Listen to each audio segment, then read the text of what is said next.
జై తెలంగాణ. అందరికీ నమస్కారం. ఇవాళ ఫిబ్రవరి 12వ తారీఖు నాడు మరి ఒక చరిత్రాత్మకమైనటువంటి ప్రదేశంలో మళ్ళీ ఒకసారి తెలంగాణ ఉద్యమకారులందరినీ కలుసుకోవడం, వారందరితోని సమావేశం ఏర్పాటు చేసుకోవడం నిజంగా నేను ఒక రకంగా సిగ్గుపడుతున్నాను, ఇంకొక రకంగా అందరం కలిసి ముందడుగేస్తున్నందుకు సంతోషపడుతున్నాను. ఇవాళ ఇదే చోట ఆనాడు సమైక్యాంధ్రవాదులందరూ కూడా నోటికాడికి వచ్చినటువంటి మన తెలంగాణను వాళ్ళ రాజీనామాలతో అడ్డుకుంటూ ఉంటే పార్టీలు, జెండాలు, ఎజెండాలు పక్కకు పెట్టి తెలంగాణ జేఏసీ ఏర్పాటు చేసింది కూడా ఇక్కడనే, ఇదే ప్లేస్ నుంచి, ఇదే హాల్ నుంచి తెలంగాణ జేఏసీ ఏర్పాటైంది. అప్పుడు అన్ని పార్టీలలో ఉన్నటువంటి వాళ్ళు పార్టీలకు అతీతంగా, జెండాలకు అతీతంగా వచ్చి కేవలం మాకు తెలంగాణ రాష్ట్రం ముఖ్యం కానీ ఇంకోటి కాదు అని చెప్పి ముందడుగేసి రాష్ట్రాన్ని సాధించుకుందాం. ఆ విషయం మీ అందరికీ తెలుసు. మళ్ళీ అటువంటి ప్రదేశంలోనే మనందరం అనేక మందిని ఉద్యమకారుల సంక్షేమం కోసం పెట్టుకున్నటువంటి సంఘాలందరం, ఉద్యమకారుల కోసం పనిచేస్తున్నటువంటి సంఘాలందరం కూడా కలిసి మళ్ళీ ఒక ముందడుగేస్తూ ఉన్నాం.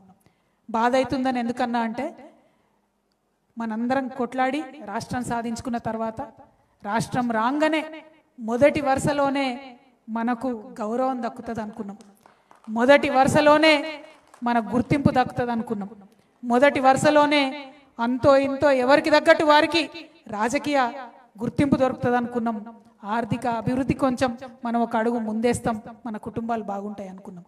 కానీ రాష్ట్రం వచ్చిన తర్వాత అనేకమైన అంశాలు జరిగినాయి, వాటన్నిటి గురించి మాట్లాడుకుందాం. కాకపోతే ముందుగా మనం అర్థం చేసుకోవాల్సింది, మనం వెనక్కి తిరిగి చూసుకోవాల్సింది, సింహావలోకనం చేసుకోవాల్సింది అద్భుతమైనటువంటి చరిత్ర మన తెలంగాణ గడ్డకున్నది. నేను ఒక మాట చెప్తా ఉన్నా, ఇవాళ నేను తెలంగాణలో పుట్టినందుకు గర్వపడుతున్నా. ఎన్ని కష్టాలన్నా కానీ, ఎన్ని నష్టాలన్నా కానీ, ఏమన్నా కానీ, ఎన్ని జన్మలున్నా మళ్ళా తెలంగాణలోనే పుట్టాలని కోరుకుంటున్నా. ఎందుకంటే తెలంగాణ గడ్డకున్నటువంటి చరిత్ర అటువంటి చరిత్ర. మానవాళి ఎప్పుడైతే పుట్టిందో అప్పుడు పుట్టింది మన తెలంగాణ, ఇప్పుడప్పటిది కాదు. ఆఫ్రికా గురించి చెప్తారు, ఇండస్ వ్యాలీ చెప్తారు, ఏదేదో చెప్తారు, కానీ మన తెలంగాణకు కూడా అంత గొప్ప చరిత్ర ఉంది, అంత పునీతమైన చరిత్ర ఉంది, అంత పురాతనమైన చరిత్ర ఉంది. ఈ గడ్డలో ఎంతో చరిత్ర ఉన్నా ఒక 150 ఏండ్ల చరిత్ర మాత్రం ఈ సందర్భంలో గుర్తు చేసుకోవాలి. మొట్టమొదటి బ్రిటిష్ వాళ్ళకు వ్యతిరేకంగా పోరాటం చేసినటువంటి గోండు బిడ్డ రామ్జీ గోండుని 1850లో 1860లో దారుణాతి దారుణంగా ఆయనతో పాటు ఆయన ఫాలోవర్స్ అయినటువంటి 1000 మంది ఉద్యమకారులను ఒకటే మర్రి చెట్టుకు ఉరివేసి అత్యంత దారుణంగా బ్రిటిష్ వాళ్ళు చంపిండ్రు. ఆ చరిత్ర మరుగున పడిపోయింది. మనం చెప్పుకున్నాం, తవ్వుకున్నాం, తోడుకున్నాం ఉద్యమ సందర్భంలో. ఎట్టి పరిస్థితుల్లో ఆ త్యాగాన్ని మనం మర్చిపోకూడదు.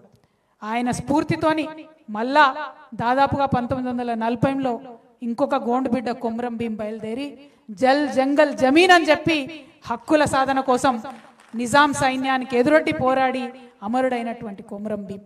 ఆ తర్వాత ఆయన స్ఫూర్తిని అందుకొని దాదాపుగా 1940 జూలై 4వ తారీఖు నాడు, 46 జూలై 4వ తారీఖు నాడు దొడ్డి కొమరయ్య అమరుడైండు.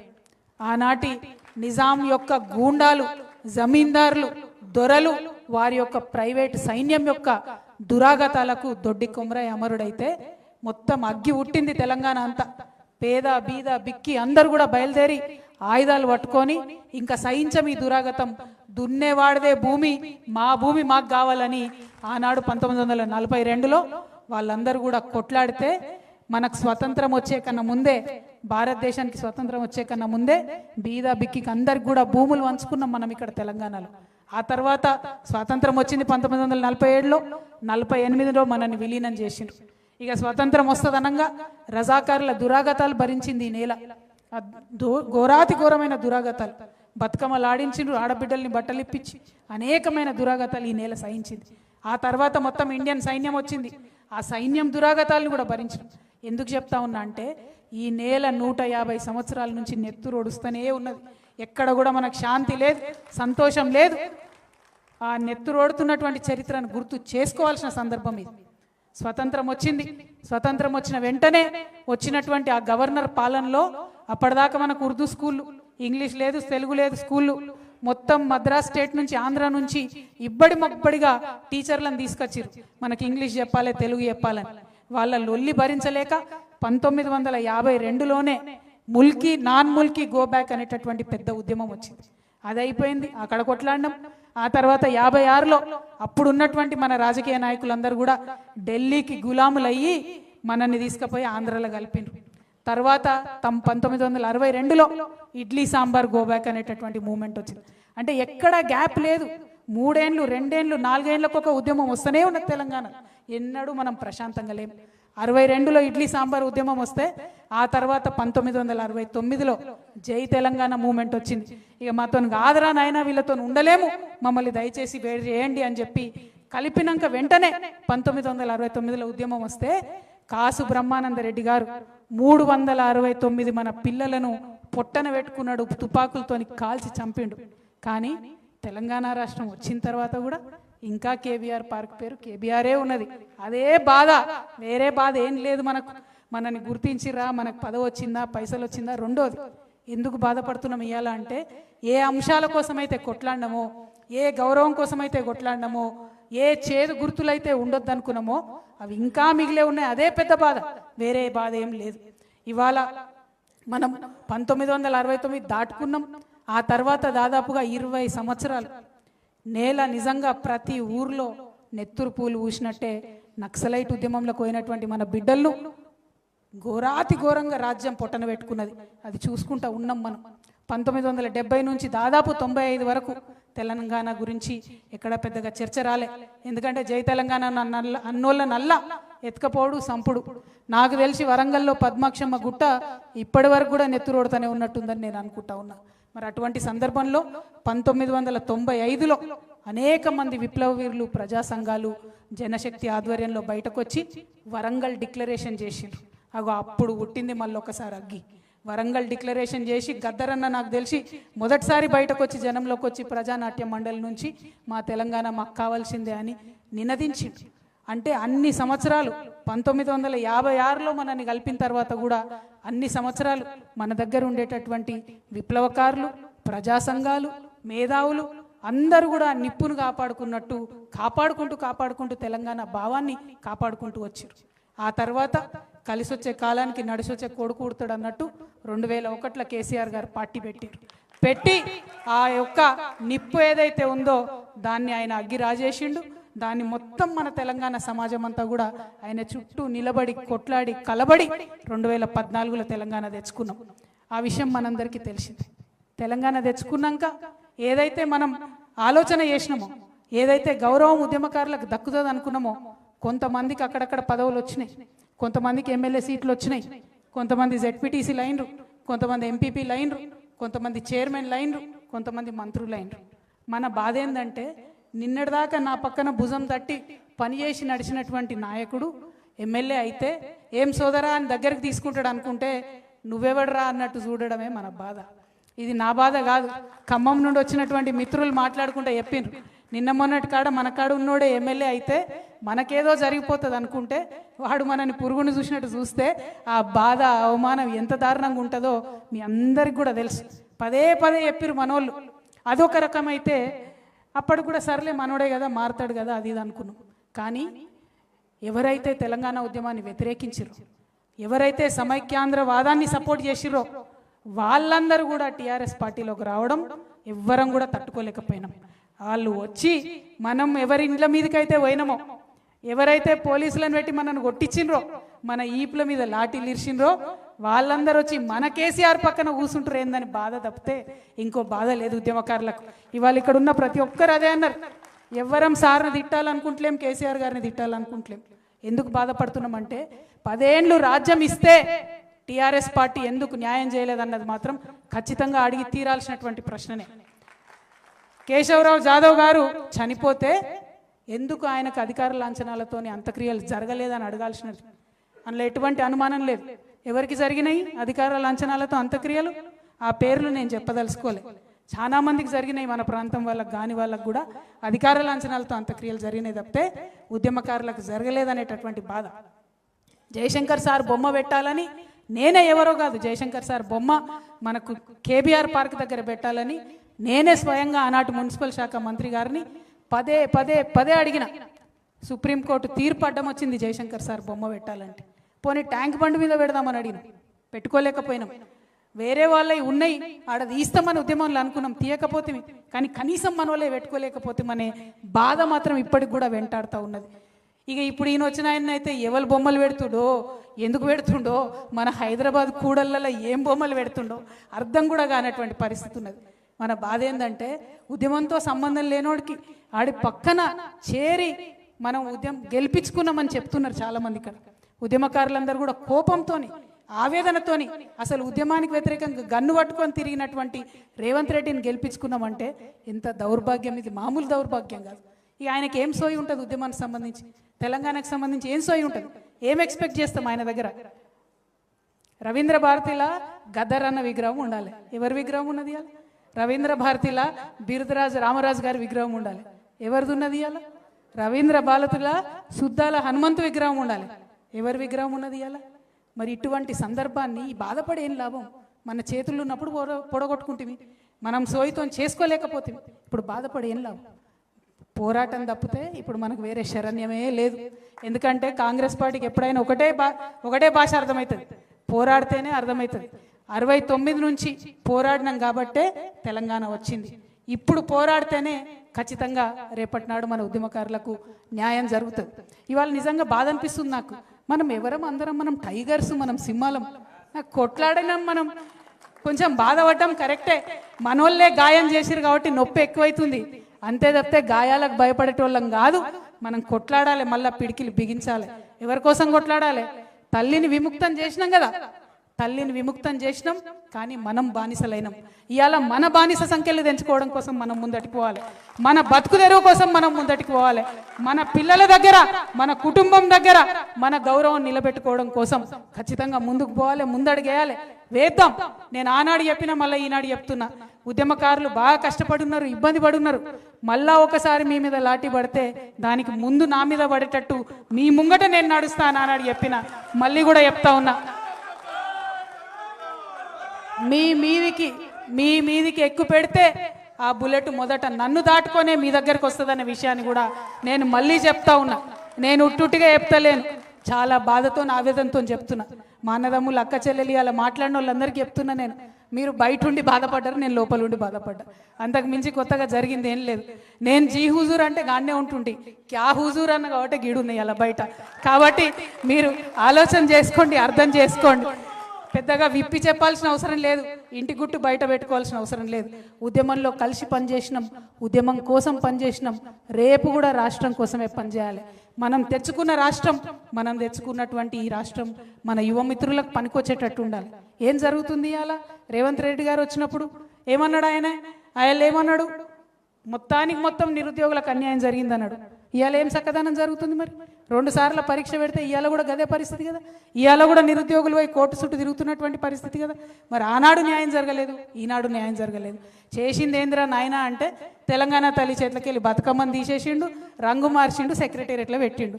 ఆమె ఏం తల్లో ఎవరికైతే అర్థమైతలేదు. మరి అద్దప్పుతో ఆయన చేసింది ఏమీ లేదు. నేను ఇవాళ డిమాండ్ చేస్తూ ఉన్నా, మన ఉద్యమకారులందరి పక్షాన నేను డిమాండ్ చేస్తూ ఉన్నా, ఒకటే ఒక మాట అడుగుతా ఉన్నా.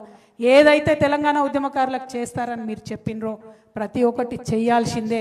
ఇప్పుడు ఈ సందర్భంలో ఎందుకు పెట్టినాం సభ? ఎందుకంటే ఫిబ్రవరి 26 నుండి బడ్జెట్ సమావేశాలు వస్తూ ఉన్నాయి. ఆ బడ్జెట్ సమావేశాల్లో మరి ఖచ్చితంగా తెలంగాణ ఉద్యమకారులు, అమరవీరుల కుటుంబాలకు ఏదైతే మీరు ఇస్తామని చెప్పారో 25,000 రూపాయల పెన్షన్ ప్రతి అమరవీరుల కుటుంబానికి ఇస్తా అన్నారు. ప్రతి అమరవీరుల కుటుంబానికి ఒకరికి ఉద్యోగం ఇస్తామన్నారు. దానికి సంబంధించి బడ్జెట్లో ప్రకటన చేయాలి. రెండవది, ప్రతి చోట ఉద్యమకారులు ఎవరైతే ఉన్నారో వాళ్ళని గుర్తిస్తామన్నారు. ఆ ప్రక్రియ ప్రారంభిస్తున్నట్టుగా బడ్జెట్ సమావేశాల్లో ప్రకటించాలి. ఉద్యమకారులందరికీ కూడా మరి 250 గజాల జాగా ఇస్తామని చెప్పిండ్రు. ఆ ప్రక్రియ ప్రారంభిస్తున్నట్టుగా బడ్జెట్లో ప్రకటించాలి, అసెంబ్లీలో ప్రకటన చేయాలి. ఉట్టికి కాదు, ఉద్యమకారులకు ఏదైతే సంక్షేమ బోర్డు పెడతామన్నారో ఆ సంక్షేమ బోర్డు ప్రకటన చేయాలి. చేయకుంటే ఊరుకునేదే లేదు. నేను హెచ్చరిక చేస్తా ఉన్నా, రేవంత్ రెడ్డికి కాదు, కోదండరామ్ సార్కి నేను హెచ్చరిక చేస్తా ఉన్నా. ఎందుకంటే రేవంత్ రెడ్డిని ఉద్యమకారులు నమ్మిందే మీ వల్ల. మీరు పోయి ఆయన పక్కన ఏరితే ఈ తెలంగాణ ఉద్యమ ద్రోహి, తెలంగాణ ఉద్యమ వ్యతిరేకి ఈయన పక్కకు కోదండరాం సార్ పోయిండు, మరేమో ఈయన చేసి పాడేతాడేమో ఉద్యమకారులకు అని చెప్పి ఉద్యమకారులు అందరూ నమ్మిండ్రు. కానీ 2.5 ఏళ్లుగా కోదండరాం సార్ ఎక్కడ మాట్లాడతలేరు. ఎందుకు మాట్లాడతలేరు? అసెంబ్లీలో మాట్లాడండి, చర్చించండి, నిలదీయండి. కాంట్రాక్టర్లకు తట్టెడు మట్టెత్తకుండానే 5,000 కోట్ల రూపాయలు రేవంత్ రెడ్డి ఇచ్చుకుంటున్నాడు కదా, మరి మీరెందుకు కోదండరాం సార్ మాట్లాడతలేరని నేను మిమ్మల్ని ప్రశ్నిస్తా ఉన్నా. నేను అడుగుతా ఉన్న ఆకునూరి మురళి గారిని, మీరు ఒక ఐఏఎస్, మీరు ఒక మేధావి, ఏమన్నారు మీరు? విద్యలో మార్పు తేవాలి, కేసీఆర్ చేస్తలేడు, నేను దగ్గరుండి చేపిస్తానన్నారు. అందుకనే కదా నమ్మింది ఉద్యమకారులు మిమ్మల్ని. ఆకునూరి మురళి గారు, కోదండరాం సార్ మీరు పోయి రేవంత్ రెడ్డి పక్కన చేరితేనే కదా ఉద్యమకారులు నమ్మింది. మరి ఎందుకు ఇవాళ మీరు సైలెంట్ ఉంటున్నారు? ఏమిచ్చింది మీ విద్యా కమిషన్? ఇచ్చిన రిపోర్ట్ ఒకటన్నా ఫాలో అయిందా కాంగ్రెస్ ప్రభుత్వం? ఏమన్నా మేలు జరిగిందా? ఏం జరుగుతుంది ఇవాళ? గురుకులాలలో పిల్లలు చచ్చిపోతా ఉంటే ఏం చేస్తుంది మీ విద్యా కమిషన్? ఎందుకని ఆకునూరు మురళి గారు మాట్లాడతలేరు? ఈ ప్రశ్న ఇవాళ ఖచ్చితంగా ఉద్యమకారులు అడుగుతారు. వారి పక్షాన తెలంగాణ జాగృతి ఇవాళ మిమ్మల్ని ప్రశ్నిస్తుంది. ఇవి రెండే కాదు, మరి అనేకమైనటువంటి అంశాలు ఉన్నాయి. ఎందుకంటే తెలంగాణ ఉద్యమకారులు మనం ఎప్పుడైనా మన కోసం మనం అడిగే అంశాలు అడుగుతాం, కానీ మనతో పాటు తెలంగాణకు కావాల్సిన అంశాలను ఇంకా ఎక్కువ ప్రాధాన్యత అడుగుతాం. కాబట్టి తెలంగాణ కోసం ఏదైతే హామీలు ఇచ్చిందో కాంగ్రెస్ ప్రభుత్వం, వాటన్నిటి సాధన కోసం కూడా వెంటబడతాం. ఊరికూరికే వదిలిపెట్టేదైతే లేదని కూడా ఈ విషయాన్ని తెలియజేస్తా ఉన్నాం. ఇంకొక మాట, ఇవాళ తెలంగాణ ఉద్యమకారులు అందరూ ఉన్నారు కాబట్టి మీరందరూ ఆమోదిస్తే నేను ప్రపోజ్ చేయాలనుకుంటున్నాను. హైదరాబాద్లో అద్భుతంగా బిల్డింగ్లు కట్టుకున్నాం, ఫ్లైఓవర్లు కట్టినాం, 56 అంతస్తుల మేడలు కట్టినాం. కానీ ఆ 56 అంతస్తుల మేడలో కనీసం 50 మంది కన్నా మన పిల్లలకు ఉద్యోగాలు వచ్చినాయా?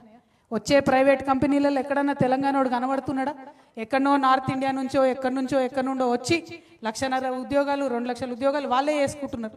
కానీ చదువుకున్న మన పిల్లలకు ఎక్కడన్నా అవకాశం ఉందా? నాకు తెలిసి ఉద్యమకారుల పిల్లలకు ఎవరికి కూడా పెద్ద పెద్ద కంపెనీలు హైదరాబాద్లో ఉద్యోగాలు వచ్చినట్టయితే నాకు తెలియదు. నేను ఇవాళ అడుగుతా ఉన్న, ఆలోచన చేద్దాం ఉద్యమకారులందరం కూడా, ఉమ్మడి కార్యాచరణ కోసం అడుగుతా ఉన్నా. వేరే రాష్ట్రాలలో బెదిరించినట్టు కాదు, కాకపోతే కనీసం ఒక 20% మన తెలంగాణ వాళ్లకు రిజర్వేషన్ పెట్టాలి ప్రైవేట్ ఉద్యోగాలని నేను అడుగుదాం అనుకుంటున్నా. అడుగుదామా? న్యాయమేనా? వాజిబేనా? పక్కానా? మళ్ళీ వెనక కోరు కదా, పిడికిలు ఎత్తుతారా? జై తెలంగాణ. తెలంగాణలో ప్రైవేట్ సంస్థలలో ఉద్యోగాలలో తెలంగాణ లోకల్కి 20% రిజర్వేషన్ ఇవ్వాలని చెప్పి తెలంగాణ జాగృతి తరఫున పోరాటం చేద్దామని ఈ సందర్భంగా నేను తెలియజేస్తా ఉన్నాను. అదేవిధంగా మరి ఇంతకుముందు తమ్ముడు వీరేందర్ సీతారాం కలిసి ఒక యాప్ ఇక్కడ లాంచ్ చేసినాం. ఎందుకోసం ఈ యాప్ లాంచ్ చేసినామంటే, కేసీఆర్ గారి హయాంలో ఆనాడు ఆఫీసర్లు మన ఒక క్వశ్చన్ అడిగారు. ఏమని? ఎవరు ఉద్యమకారులు అన్నారు. వాళ్ళు ఎవరు ఉద్యమకారులు అంటే ఎవరు అని అడుగుతున్నారు. అంటే ఉద్యమకారులు అంటే ఎవరో కూడా మనమే చెప్పుకోనట. ఎంత బాధాకరం ఇది! ఉద్యమకారులు అంటే ఎవరో కూడా మనమే చెప్పుకోవాలి. నాకు గుర్తుండి ఉద్యమకారులు ఎవరు తెలుసా? ఎవరైతే ఇప్పుడు మా సాయిరామన్న ఉద్యమం చేస్తా అంటే అక్క పొద్దుగాలు లేచి టిఫిన్ చేసి పోనైనా కొట్లాడు తెలంగాణకు అని పంపింది. ఈయన కంటే ఎక్కువ ఆమె ఉద్యమకారురాలు. ఒక అన్నను ఉద్యమానికి పంపిన ఒక చెల్లి, ఒక భర్తను ఉద్యమానికి పంపినటువంటి ఒక భార్య, ఒక కొడుకును ఉద్యమానికి పంపినటువంటి ఒక తల్లి, వాళ్ళు ఉద్యమకారులు. మరి వాళ్ళని ఎట్లా గుర్తియాలి? ఇవాళ నేను ఎట్లా గుర్తుపట్టాలి? వాళ్ళ ఎవరు గుర్తించాలి వాళ్ళను? దానికోసమే ఈ యాప్ పెట్టినాం. ఎందుకంటే ఈ యాప్లో మనం రిజిస్టర్ అయిదాం, మనకు మనమే ఐడెంటిటీ కార్డులు ఇచ్చుకుందాం, మనకు మనమే అన్నీ కూడా ఇద్దాం. కేసులు అయిన వాళ్ళు ఉద్యమకారులు అంటారు. నా మీద అయితే కేసులు లేవు. మరి నేను ఉద్యమంలో ఉన్నాను లేదా మీరే చూసుకోవాలి. ఎందుకంటే బోలెడని పెట్టిరు వాళ్ళే, ఏవి నిలబడలే, అన్ని పోయినాయి కోట్ల. మరి ఇలా కేసులు ఉన్నోళ్ళే ఉద్యమకారులు అంటే మిగతా వాళ్ళ పరిస్థితి ఏంది? వందల వేల సంఖ్యలో ఉద్యమకారులు ఉన్నారు. ప్రతి చోట ప్రతి జిల్లాలో ఉద్యమకారులు ఉన్నారు. అందుకే ప్రభుత్వాలు గుర్తిస్తే సరి, వాళ్ళు కార్యాచరణ మొదలు పెడితే సరి. లేదంటే ఏదైతే మనం యాప్ లాంచ్ చేసినామో దాంతో ఇమీడియట్గా ఉద్యమకారులంతా డేటా కూడా తీసుకొని ఐడి కార్డ్స్ పెట్టుకొని, ఇగో ఇవి మా ఐడి కార్డ్స్ అని సెక్రటేరియట్కి పోయి ముఖ్యమంత్రి గారికి ఇద్దాం. ఆయన అప్పుడు ఇవ్వకపోతే అప్పుడు కోదండరాం సార్ని మళ్ళీ పట్టుకుందాం, అప్పుడు ఆకునూరు మురళి గారిని మళ్ళీ పట్టుకుందాం, అప్పుడు ఉద్యమాలలో ఉండి రేవంత్ రెడ్డిని ముఖ్యమంత్రిని చేయడంలో కీలక పాత్ర పోషించినటువంటి అందరినీ కూడా అప్పుడు పట్టుకుందాం, అడుగుదామని ఈ సందర్భంగా నేను తెలియజేస్తున్నా. అదేవిధంగా ఇంకొక మాట మనం గుర్తుపెట్టుకోవాలి. ఎంతోమంది ప్రెస్ మిత్రులు పాపం వాళ్ళ యాజమాన్యాలకు వ్యతిరేకించి కూడా మన కోసం వాళ్ళు రాసి వాళ్ళకి న్యాయం జరగాలి. ఎంతో మంది నాకు తెలిసిన వాళ్ళు పత్రికలు పెట్టుకున్నారు, ఇల్లు అమ్ముకున్నారు, పుస్తకాలు వేసారు, తెలంగాణ సాహిత్యాలు ఇండ్లు అమ్ముకున్నారు. వాళ్ళని గుర్తించిన వాళ్ళు ఎవరు లేరు. ఆ రచయితలు, ఆ కళాకారులు, ఆ పుస్తకాలు వేసిన వాళ్ళు వాళ్ళకు గౌరవం దక్కాలి. ఏదో ఒకటి చేద్దాం, మనందరం కలిసి ఈ యాప్ పెట్టుకుందాం. ఈ యాప్లో ఉద్యమంలో ఎవరు ఎంత కాంట్రిబ్యూట్ చేసినా సరే వాళ్ళందరినీ కూడా మరి గుర్తించి గౌరవిద్దామని చెప్పి నేను తెలియజేస్తా ఉన్నా. ప్రభుత్వాలు గౌరవించే కన్నా ముందు ఈ యాప్లో వచ్చినటువంటి డేటాకి తెలంగాణ జాగృతి సంస్థ నుండి ఖచ్చితంగా హెల్త్ ఇన్సూరెన్స్ మేము ఇవ్వడం జరుగుతుంది. ఎందుకంటే ఇది ఉట్టిగా చెప్తలేను నేను. కుత్బుల్లాపూర్ నుండి నాకు ఒక అన్న కలిసి చెప్పిండు, అక్క మా భార్యకు బాగలేకపోతే కనీసం హాస్పిటల్కి తీసుకోలేని పరిస్థితుల్లో నేను ఉన్నాను. సో ఉద్యమకారుల కుటుంబానికి, భార్యకు, భర్తకు, పిల్లలిద్దరు ఉంటే పిల్లలిద్దరికి, ముసలి తల్లి తండ్రి ఉంటే వాళ్ళిద్దరికి, మొత్తం కుటుంబంలో దాదాపు 6 మందికి తెలంగాణ జాగృతి నుండి ఆ యాప్లో ఎన్రోల్ అయిన వాళ్ళందరికీ హెల్త్ ఇన్సూరెన్స్ మేము ప్రొవైడ్ చేస్తాం. ఎందుకంటే మమ్మల్ని చూసి ప్రభుత్వానికి సిగ్గు రావాలి, మమ్మల్ని చూసి ప్రభుత్వానికి బుద్ధి రావాలి. కనీసం వాళ్ళు హెల్త్ ఇన్సూరెన్స్, లైఫ్ ఇన్సూరెన్స్ ఇవ్వాలనేటటువంటి ఆలోచన వాళ్ళకి రావాలని చెప్పి మా చిరు ప్రయత్నంగా ఈ ప్రయత్నాన్ని మొదలు పెడుతున్నామని కూడా నేను తెలియజేస్తా ఉన్నా. అదేవిధంగా మరి మీకు ఇంకొక మాట చెప్పాలని, చాలా మంది నేను ఎప్పుడైతే ఒక పొలిటికల్ పార్టీ పెడతా అన్నానో చాలా మంది నా మీద దాడి చేస్తూ ఉన్నారు, రకరకాలుగా మాట్లాడుతూ ఉన్నారు. దాడులు మనకేం కొత్త కాదు, 20 ఏళ్ళ నుంచి భరిస్తూనే ఉన్నాం. కాకపోతే మీ అందరికీ నేను ఒక మాట చెప్పదలుచుకున్నా, నేను అధికారంలో ఉన్నా లేకున్నా నా పక్కలు ఎప్పుడైనా ఉద్యమకారులే ఉన్నారు, పైరవికారులు లేరు. రేపటి నాడు కూడా పొలిటికల్ పార్టీ ఖచ్చితంగా పెడతాం. ఈ రాష్ట్రంలో స్వీయ రాజకీయ అస్తిత్వంతో తెలంగాణ అనే పదాన్ని తన పేరులో నింపుకొని, తెలంగాణ అనే పదాన్ని తన ఆశయాల్లో నింపుకొని, తెలంగాణ అనే పదాన్ని తన ఆచరణలో నింపుకునేటటువంటి పొలిటికల్ పార్టీ రావాల్సిన అవసరం ఉన్నది. ఖచ్చితంగా దానికోసం పెడతాం. మాది ఫక్తు రాజకీయ పార్టీ కాదు, ఉద్యమకారులను కలుపుకొని ఉద్యమ ఆకాంక్షలను నెరవేర్చడానికి, తెలంగాణ వాదాన్ని నిలబెట్టడానికి, తెలంగాణ అస్తిత్వాన్ని పరిరక్షించడానికి రాబోయేటటువంటి రాజకీయ శక్తిగా ఉంటుంది తప్పితే ఫక్తు రాజకీయ పార్టీగా ఉండదు. ఎందుకంటే ఈ నేల ఏదైతే నెత్తురొడిసిందో, ఈ నేల ఏదైతే 100 సంవత్సరాలుగా నెత్తురొడిసిందో ఇంకా ఆ గాయాలు మానలేదు, ఇంకా బిడ్డలు కోలుకోలేదు. కాబట్టి ఖచ్చితంగా ఫ్యూచర్లో రాజకీయ శక్తిగా మా యొక్క ఉద్యమ సంస్థ ఏదైతే జాగృతి ఉందో రాజకీయ శక్తిగా మారుతుంది. తప్పకుండా ఉద్యమకారుల ఎజెండాను తీసుకొనే ముందుకు పోతామని ఈ సందర్భంగా నేను తెలియజేస్తా ఉన్నాను. అదేవిధంగా ఇంకొక మాట చెప్పాలి, మనం ఎన్ని ఉద్యమాలు చేసినాం పేర్లు కూడా మర్చిపోయి ఉంటారు. జైల్ బరో, రైల్ రోకో, సాగరహారం, మానవహారం, చాలా చాలా చాలా ఉద్యమాలు చేసినాం. వంట వార్పులు, బతుకమ్మలు, సింగరేణి కార్మికులు, సడక్ బంద్, అన్ని ఉద్యమాలు చేస్తే ఆ ఉద్యమాలకు సహకరించిన వాళ్ళు చాలా మంది ఉన్నారు. పాపం చిన్న చిన్న కాంట్రాక్టర్లు అయితే పాపం మా గ్రామాలలో టెంట్లు నడిపారు, మండలాలలో టెంట్లు నడిపారు. ప్రింటింగ్ ప్రెస్ వాళ్ళు నాకు గుర్తుంది, సంఘాలకు ఫ్రీగా కొట్టించారు, ప్యాంప్లెట్లు వేసుకోండి రా బాబు అని చెప్పి. అనేక మంది చిన్న స్కూళ్ళు, పాపం బడ్జెట్ స్కూళ్ళు, వాళ్ళకే స్కూళ్ళు చక్కగా నడవవు, వాళ్ళు బస్సులు ఇచ్చి మనకు స్కూళ్ళకు, మనకు ఉద్యమాలకు సపోర్ట్ చేసినటువంటి విద్యా సంస్థలు అనేకం ఉన్నాయి ఈ రాష్ట్రంలో. కానీ తెలంగాణ రాష్ట్రం వచ్చిన తర్వాత ఆ విద్యా సంస్థలకు ఏమి జరగలే. ఆ తెలంగాణ ప్రింటింగ్ ప్రెస్ వాళ్ళు అయితే సెక్రటేరియట్ చుట్టూ తిరిగి తిరిగి తిరిగి చల్లబడ్డారు తప్పితే వాళ్ళకి ఏం జరగలే. చిన్న చిన్న కాంట్రాక్టర్లు తెలంగాణలో ఉన్న వాళ్ళకు లాభం జరగలే. కానీ మెగా కృష్ణారెడ్డికి మాత్రం మంచిగా అపర కుబేరుడిగా 40వ స్థానంలో వచ్చింది. మరి అది మారాలి అనే కొత్త రాజకీయ శక్తి రాబోతూ ఉంది. మన వాళ్ళని కాపాడుకోవడానికే కొత్త రాజకీయ శక్తి రాబోతూ ఉంది. అదేవిధంగా మిమ్మల్ని నేను కోరేది ఒకటే, కేసీఆర్ గారి మీద ఎవరికి నిజంగా కోపం లేదు.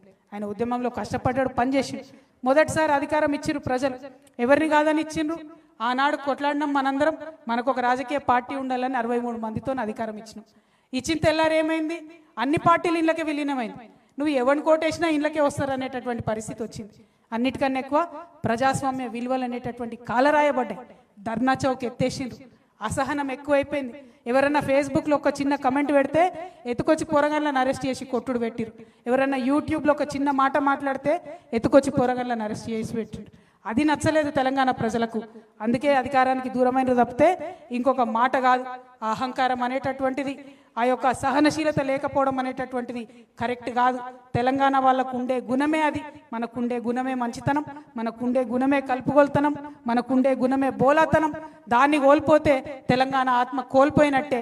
రేపు రాబోయే రాజకీయ శక్తికి అవన్నీ నింపుకొని ఉంటుందని చెప్పి మీ అందరికి కూడా నేను ఈ సందర్భంగా తెలియజేస్తా ఉన్నాను. అదేవిధంగా ఇంకొక మాట చెప్పాలి. నేను ఆనాడు మీ అందరికీ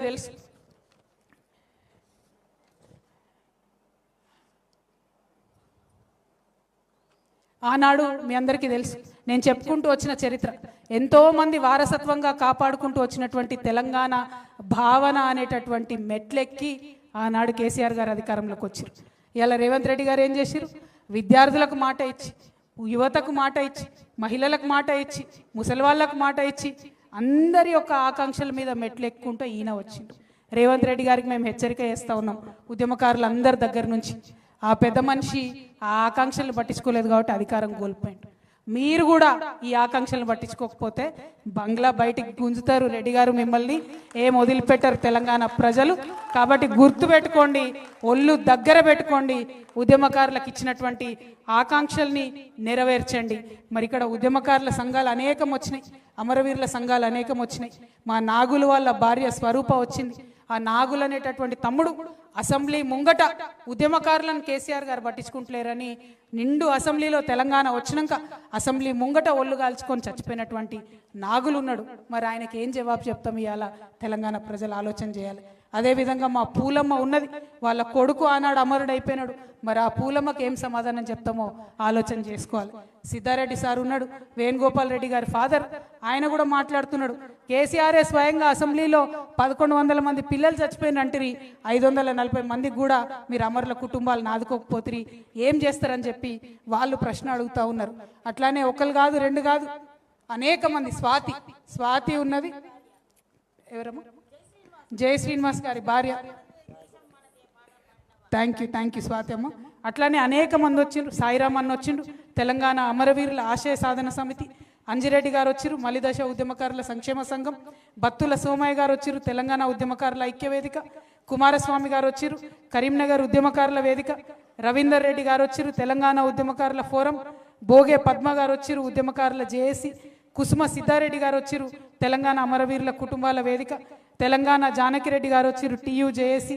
సాజిదా సికిందర్ గారు వచ్చిరు, తెలంగాణ ఉద్యమ జేఏసీ. రావుల వెల్లయ్య గారు వచ్చిరు, స్వర్ణ తెలంగాణ సంక్షేమ సంఘం. అట్లానే థామస్ గారు, మన ఖమ్మం నుండి వచ్చిన కృష్ణ గారు, అనేక మంది ఉద్యమకారులు అన్ని జిల్లాల నుండి వచ్చిన వాళ్ళు కనబడుతురు. మా సింగరేణి నుంచి మా తమ్ముడు వెంకట్ గారు, శ్రీనివాస్ రెడ్డి గారు, కాచం సత్యనారాయణ గారు, తమ్ముడు రంజిత్ గారు, అట్లానే మురళీధర్ దేశపాండే సారు. ప్రతి ఒక్కరికి వచ్చిన వాళ్ళకు పేర్లు మర్చిపోతే క్షమించండి, ఎక్కువ మంది ఉన్నాం.